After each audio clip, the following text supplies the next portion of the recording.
See, why is Channel 5's don't remember his name, Andrew, why is Channel 5's Andrew the only honest man left in news?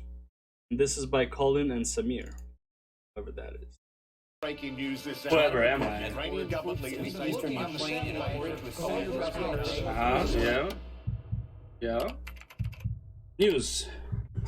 War in Ukraine. Lviv, Ukraine. The siren is here. I just tell her that it's fireworks because she's like 5 years old. This is Andrew Callahan, and at 25 years old, he's seen more than most people have in their lifetime. I'm always very impressed with where he's willing to go. It's a White Lives Matter rally. He also, at one point, lost all 1.7 million of his subscribers. Are you allowed to talk about that? I don't give a f***. I've been talking about it. Today we're going to tell the story of how he got the Respect, bro. Respect. This guy is a straight up G, man. He doesn't give a fuck. He does what he wants. He says what he wants. And fuck it. Sue me. I ain't got shit. You ain't gonna see a dime. Or even if you will, I'll keep on going, man. This guy, straight up gangster. Let's go. back and how he's reinventing news on YouTube. So Andrew Callahan is like a one-person news organization. He has a small team. He has 2 friends helping him. But all we see on his channel... That's crazy, bro.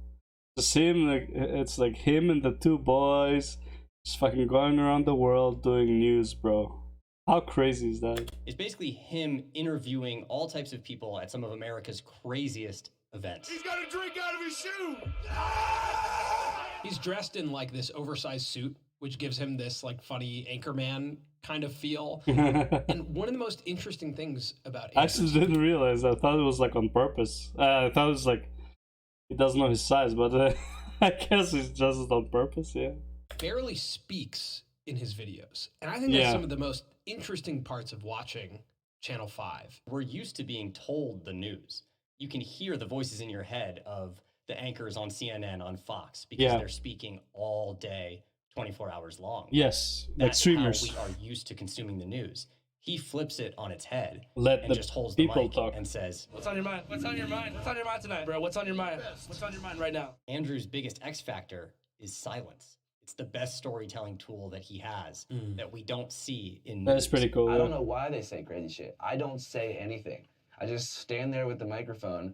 I'll be like, it is weird. Like when you put a microphone and a camera in front of someone and they'll do the craziest shit because they don't want to appear like too normal. Or maybe the ones who are normal, he's not showing those, but I look at the camera and they keep going and going. When was the first time you came across one of his videos? I don't particularly remember the first video I watched. I do 4th of July during COVID. remember when he lost all of his subscribers and he lost his channel. That for me was like, oh wow, that's awful. Like this guy committed years of building this channel and now it's all gone. It was up what they did to you, bro. What are you talking about? Man, they took your show, treated like shit, dude. You created it from ground floor, boom. And we're gonna get to that, just not right now. I remember coming across his content just because they're titled in this way of these like wild Hollywood environments that Anti-Vax, you Conscious Life Expo, Alien learn Con. about, like NASCAR events. And the thumbnails are always like some crazy looking person. And then he curates this experience of being on the ground at these events in a way that's funny. There's comedy. Show me your butthole! Well, marketing major! But then there's also this observational feeling where he shows you both sides of it. It's definitely different than Talladega Nights, how they portray it. A lot of the dudes here are very professional and on their P's and Q's. There's a person driving every one of these race cars. By the end of the video, you get to this point where you're like, I laughed, I kind of learned. Like there's so many emotions that you go through watching these videos, just watching other human beings. The editing is very intentional. It is edited in a way where it should be entertaining. They're doing crash zooms, there's sound effects. Well, you're because this is Talladega. And even the... What's wrong with people, bro? Oh my god, bro. It's like when you put a camera and a mic in front of somebody that's not used to it, it's like they go to like 300% of what they are. If they're depressed, man, they either like start running away or they start crying. If they're happy, man, they're fucking ecstatic, like the best time of their life. The placement of the interviews are really intentional. You'll get someone who's very conservative next to that's a keeper. someone who's very liberal. And so what you're getting is entertainment, and then you get to come up with your own opinion. And you see in the comments, that's what people love about his. And it just lets people talk and say whatever they want, and sometimes it is what people need. Andrew is a good person.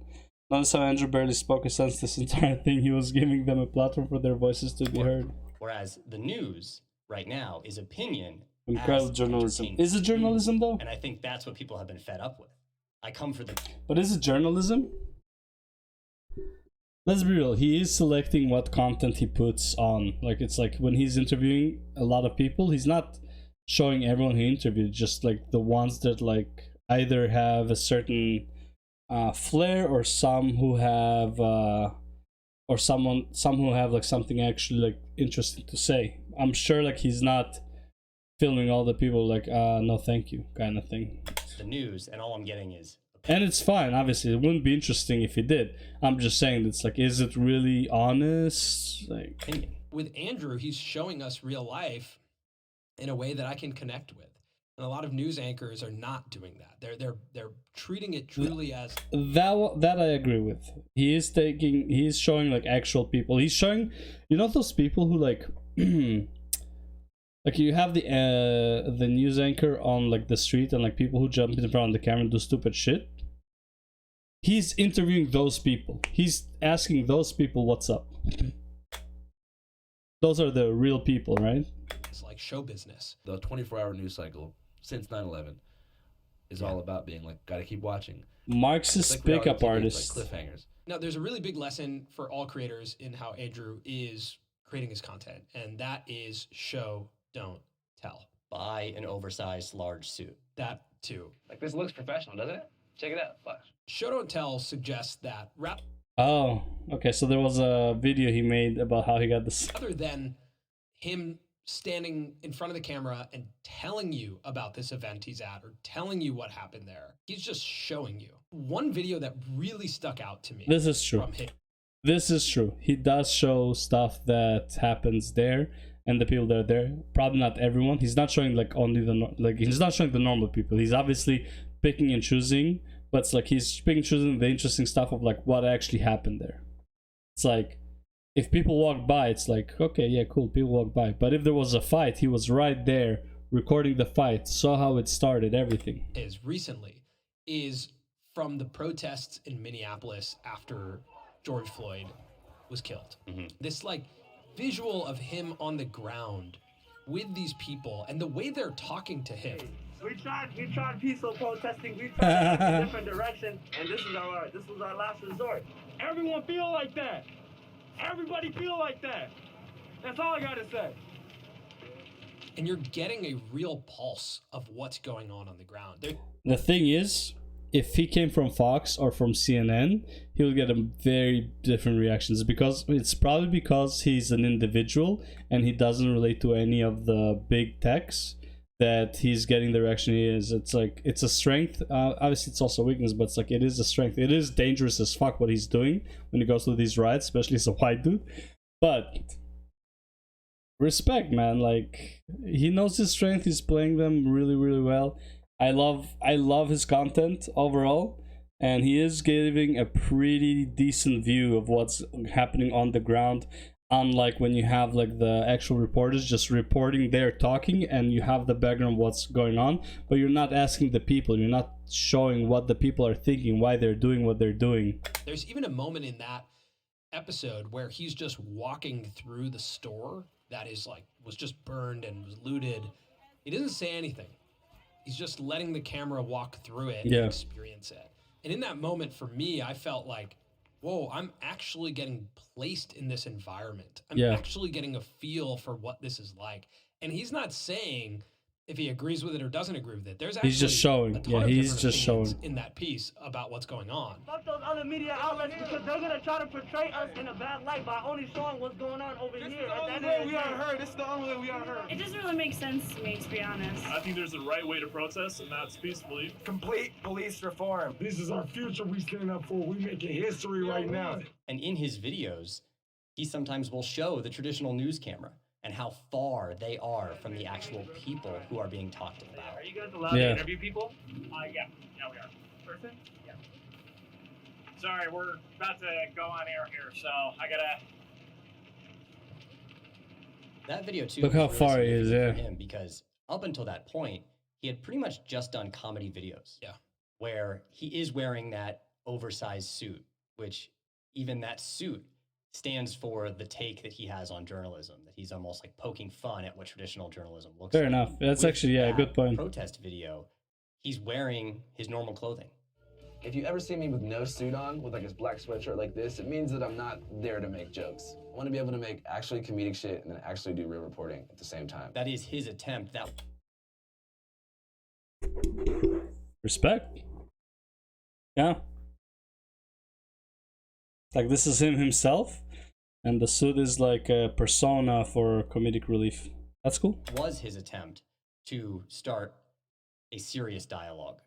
And now he's at this point where he can do both. Yeah, and I think that's exemplified through his recent trip to Ukraine. How are you doing today? I really want to go home, but I think it won't be safe for my daughter, so we will stay somewhere here and just wait. He brings out the human element. It really does feel like the modernization of journalism in a way that we want it, which is... The problem is he doesn't have the reach, right? Maybe eventually he will, but it's like he doesn't have the reach. Like, he doesn't get to talk to the leaders and see why they're doing what they're doing, like get an honest answer, not a political answer. So right now he's just talking to the people, which is also fine. You want to know what the people are thinking, but it's like you really want to know what the leaders are thinking, why they're doing what they're doing, like actually, not the political talk. And I don't think he'll ever have the reach because I don't think anyone has that reach. For all I know, politicians don't know why they're doing what they're doing. They're just like stuck their fucking finger too deep and they can't take it out. So like, fuck it, they're just going in. Let us observe. Let us observe other people. And then let us formulate our own opinions. One of my favorite things about the Ukraine trip was that he sourced some of the help that he needed. In urgent need of 2 bulletproof vests and 3 helmets will pay handsomely if anyone. Wow. Via his community. So if you're a fan of his, you're starting to be Ukrainian English translator ASAP. A part of the team. It's like community-made content, and that's been integral to his story since the beginning. The sponsor of today's episode is Mighty Networks. With Mighty Networks, you can build your own website and app for your community, and you can mix and match all of their offerings to build exactly what's right for you. So you can sell courses, memberships, you can create events, and your community can actually engage with each other all in an app that's branded for you. I think that's one of the coolest things. That's like a truly white labeled experience. Now, a creator that I watch every day is Yoga with Adrian, and she built a community on Mighty Networks.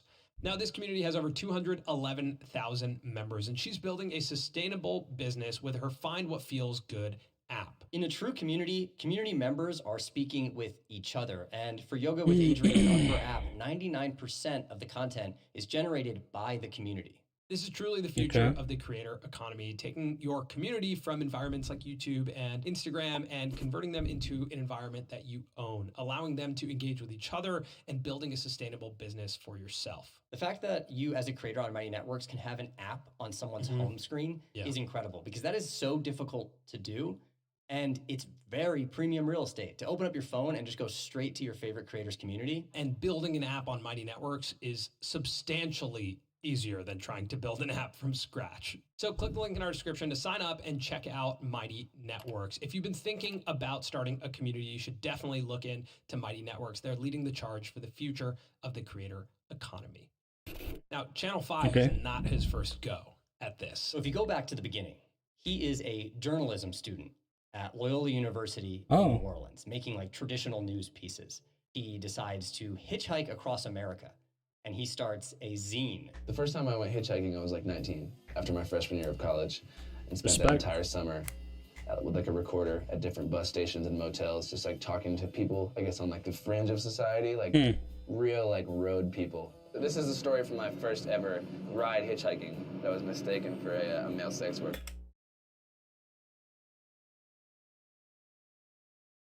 Oh, so he took these notes. Did he do the drawings too? So that was pretty funny. He pitches the magazine to Vice, and it's like a very ballsy move. He like walks into their office. I'm in a Big Apple to do big business, and no, I couldn't pitch anything. It just kind of gives you a sense for who he is, and the fact that he is kind of unapologetically just this guy, and he's willing to go places, and he's willing to put himself in situations that other people wouldn't put him in. Mm-hmm. Also, I just have to say, like, if someone told me they were starting a magazine, I'd be like, okay. If someone told me they were starting a zine, I'm like, I'm in. Yeah. Whatever that is. Zine carries a lot of weight. Zine is the coolest thing to start coming out of college. Zine. What the fuck is a zine? Magazine and a zine. Very different. Well, one's hip, one's not. A magazine. Structurally, is there a difference? Big difference. A magazine is what you find at the doctor's office in the waiting room. That's a magazine. Okay. A zine is delivered to you at a coffee shop. Got it. Totally different. And that's it. Yeah. Totally different. And a zine is always limited run. Yeah. Limited run. It may be a one of one. It's less pages, and you don't actually open a zine. You just kind of have it with you and look at it. A zine. He hitchhikes across the country, telling these stories, turns it into a zine. Well, at least I know what a zine is now. What the fuck? It's like you don't just look, you just have it. You don't look at it. And then ends up striking a deal with Doing Things Media, a company that has a bunch of popular meme pages, to fund it and turn it into a video series. They give him a salary, they fund his production expenses, they buy him an RV, and they agree to a revenue share on Patreon. I was young, dude. I was 21. Yeah. Planning to hitchhike and make a documentary about it. And this company was like, I will buy you an RV and give you 45 grand a year. Now, this deal feels pretty exciting for you. Honestly, yeah. Look, it's 45 grand a year and they buy him the RV. His expenses are nil. He has like no expenses, right? Aside from like, he lives in the RV. So it's like he doesn't even pay rent. It's like 45K minus, okay, let's say, what's rent for people? Let's say 2,000 a month, right? For 12, that's 24,000. So technically he's making 60, what's it called? 68,000. Like basically 70,000 a year, right? Because of that, right? Young creator, you get paid a guaranteed amount of money to make the show you want to make. Yeah. And Doing Things had told him he would have creative freedom. He just had to make a certain amount of content. And for a period of time, it's great. He turns the show All Gas No Breaks into a hit show, a hit YouTube channel, massive over 1 hit, million yeah. subscribers. But what ends up happening is that as he starts getting into more political content, Doing Things wants him to scale back and just focus on the comedy stuff, the party stuff. He's not interested in that. Doing Things is like, hey, we make memes. Yeah, like we have meme pages just about dogs. We're not trying to make crazy discourse happen here. We're just trying to make people laugh. Yeah, so they want him to scale back. He's not interested in that. And at this time, he signs on to make a movie with Doing Things as a partner. As I started shooting for the movie like full time, I wasn't able to make Instagram and YouTube and Patreon videos because I was overloaded. They were like, no, you got to make more. And so basically I was like, all right, how about this? If you guys want me to make more videos while I'm making a movie for you guys, I need more than 20%. They said, no. Okay. And then so I said, okay, I'm not going to make any videos. I kind of like went on strike for All Gas No Breaks. And eventually they lock him out of the accounts, and he doesn't even have access to the All Gas No Breaks. As with All Gas No Breaks, and no longer receive any of the Patreon crowdfunding, YouTube monetization, or any social accounts, the YouTube channel, everything, and it goes dark. Now, there's one very critical piece of information that Andrew didn't realize when he signed this deal. Doing Things Media owned 100% of the intellectual property of All Gas No Breaks. I didn't get its capital S like stolen. I signed a shitty contract when I was 21. That's how it which is. I didn't realize gave me no IP. And technically, he was an employee. He signed an employment contract. For all creators, this is a very important thing to recognize. When you get employed by a company like this, you typically sign a work for hire agreement. That means anything you make, is for any them. idea you have, is property of your employer. Not too dissimilar to if you're an engineer at a software company like YouTube and you make a feature for YouTube, you don't own that feature. That's property of YouTube. And that's really confusing to creators and to our, I think our Really? I industry think as a it's whole, pretty because straightforward. we're dealing in these intangible goods, which are ideas. I think it's pretty straightforward. I mean, like, you are making it. You're also making it for YouTube, like the feature. So look at this. Look at it this way. You're using YouTube resources, YouTube time, right? Like your hourly wage to create something. Guess who owns that something? Your employer. Now, if it's a side project you're doing outside of YouTube, that has nothing to do with your contract. I think that's very different. You have a great idea, and you're like, that's my idea. And in this instance, you may be the face of the idea. Yeah. Which makes it even more difficult, right? Yeah. Sean Evans came up with the idea for Hot Ones, but Complex owned it, and they still do. The key learning for creators here in Andrew's story is A, get a lawyer or get... First of all, Sean Evans, like, I think that was his name. He does great interviews to begin with, regardless of the hot ones. He could have just, like, they could have just been sitting and drinking coffee and his interviews would probably be good. But, like, the hot ones are just adding so much flavor, like, pun intended. Someone to read your contracts before you sign a contract like this. And B, you know, the trade-off of employment is ownership. If you want to be truly independent, be independent. Luckily for him, because of his format and because of the relationship he built with his audience, he was able to start again.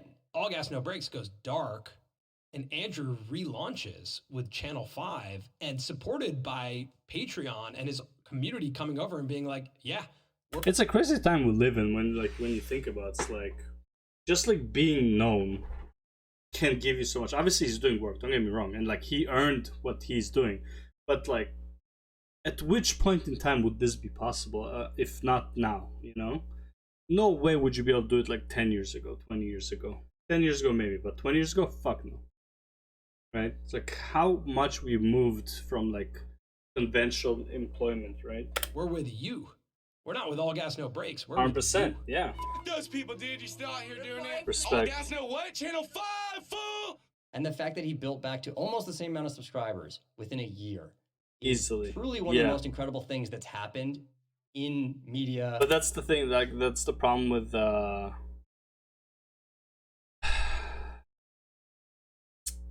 should I say it? The way he presents his content, he is the content, right? It's like All Gas No Breaks is him. Like they can own the right to the name and whatever and all the videos he made before, sure. But it's like it is him. He is the content. So it's like it probably shouldn't have been hard for him to get back. I'm surprised it took a year to get him back. I thought like within a couple months he would get all of his subscribers back. It's how it is. But yeah. On YouTube. That's the way his content works. It's unheard of. Yeah, you take the L, but at the same time. Oh, is this Hassan Abi? Ugh. Who's the other guy? What is he even wearing? And that arrangement led me to this current situation. So I guess read your contracts, but also like I'm not that pissed at the company. I mean, what do you expect a meme company to do? Yeah. They literally make a living off of taking people's memes and somehow trademarking them. And there's a lot of learning lessons in that. True. There shouldn't be any bad feelings. I mean, like the contract is the contract. I don't think anyone I don't think they were even mean to him. They're like, yo, man, like, we have a deal. We need you to do this. This is what we paid you for. We invested in RV. You know, it's like, this was the deal. You signed on it. And it's like, we thought you understood. So it's like, what are we supposed to do now as the business? It's like, you know, it's like, yeah. And like, they are a meme company. They don't want to get political. It's understandable. It's like, it's out of their territory. Nor probably when he applied for the role, he probably didn't say it's like, I'm gonna do political shit. No, he just probably said it's like, yeah, you know, just go to events, right? Stuff like that. But it's like, you know, protest is an event.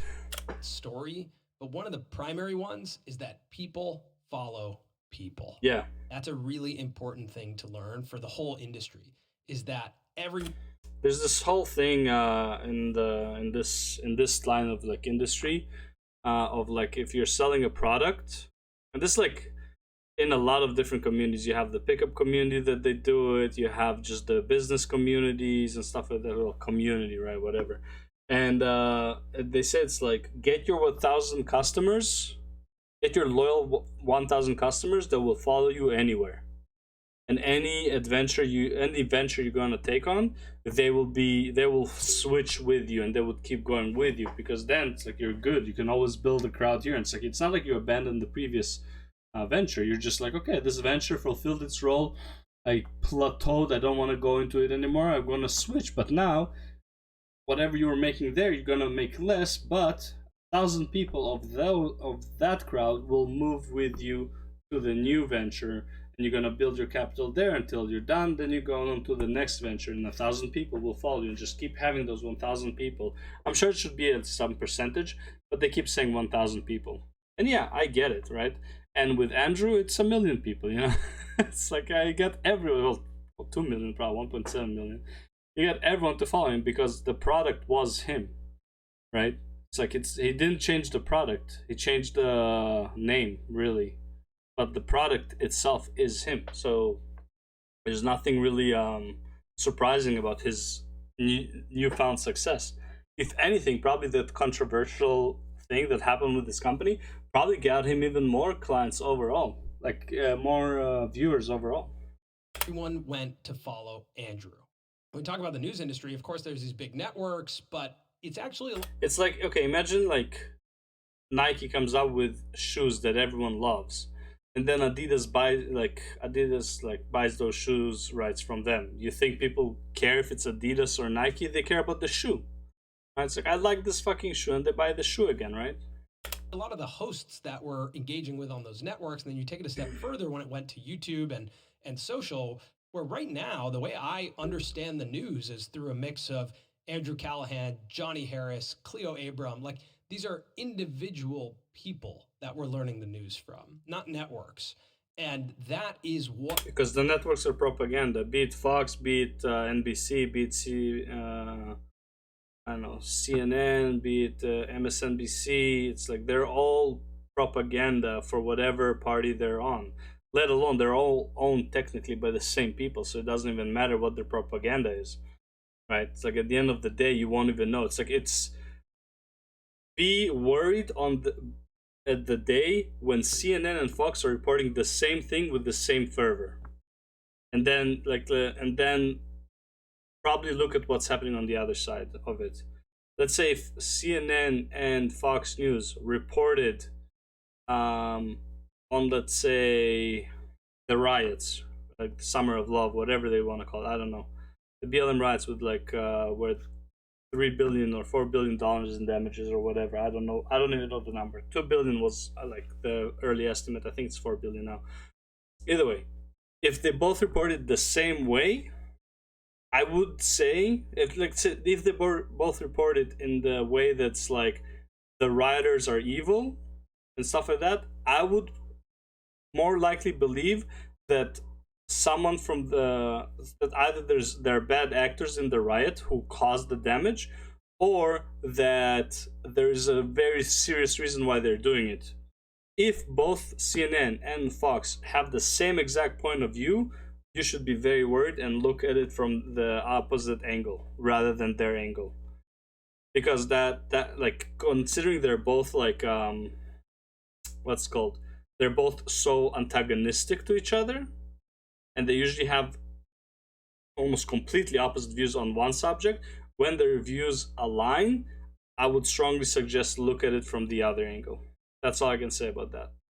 But yeah, so individual journalists are the way to go. But here's the thing: individual journalists are usually going to be also bought out. They're going to build trust, and then a big company will be like, well, how much is that trust worth? Then they're going to pay that money and get that trustworthy person onto their team. And now all of the people who were believing her will start believing the network that bought her, or him, whatever. Sorry, like, it doesn't matter, him, her. I just had a certain person in mind. That's why I kept saying her. And from what I believe, I don't know the other guys, right? So it's like, I don't know them. It doesn't look like Andrew is a sellout. It looks like he actually just wants to do what he does. I don't think he's a sellout. The other ones, I don't know them. So maybe they are, maybe they're not. What YouTube has unlocked. What's interesting is that when asked about what he wants his legacy to be, he didn't say reinventing journalism. Yeah. He actually said he just wanted people to travel the US and learn about all of the different subcultures that are Yeah. there, that hopefully he inspires people to get in a van and travel like he did. It's not so much that people come out the jump like hating different people, but it's hard to break out of unless you travel and talk to people that you might not be used to talking to, as long as you're are safe and able to do it. Obviously, with the body I've been given, it's easier for me to talk to people than maybe other people and most people.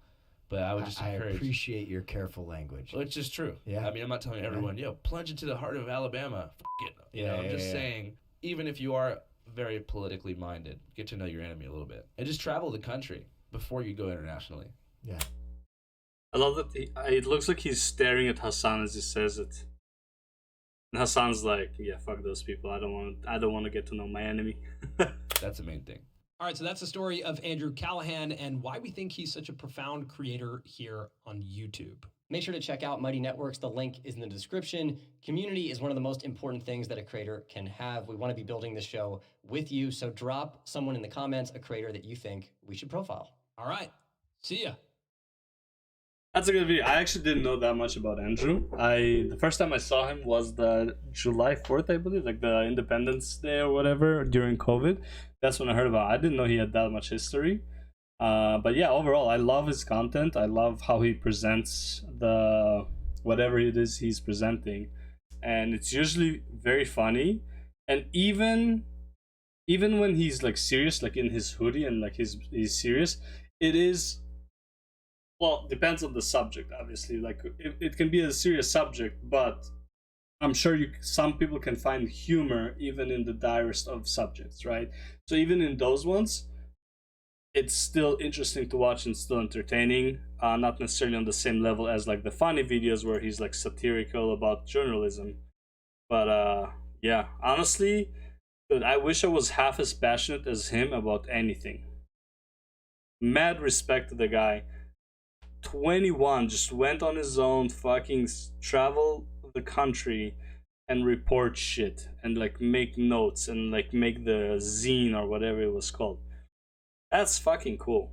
I wish I was quarter as passionate about something as this guy is about what he's doing. Love this guy. I wish him all the best. And yeah, honestly, I think he'll be very, very successful. And hopefully he will be more and more innovative, so people don't just get tired of like, oh, it's another Channel 5 video that I've seen 1,000 times just in a different environment.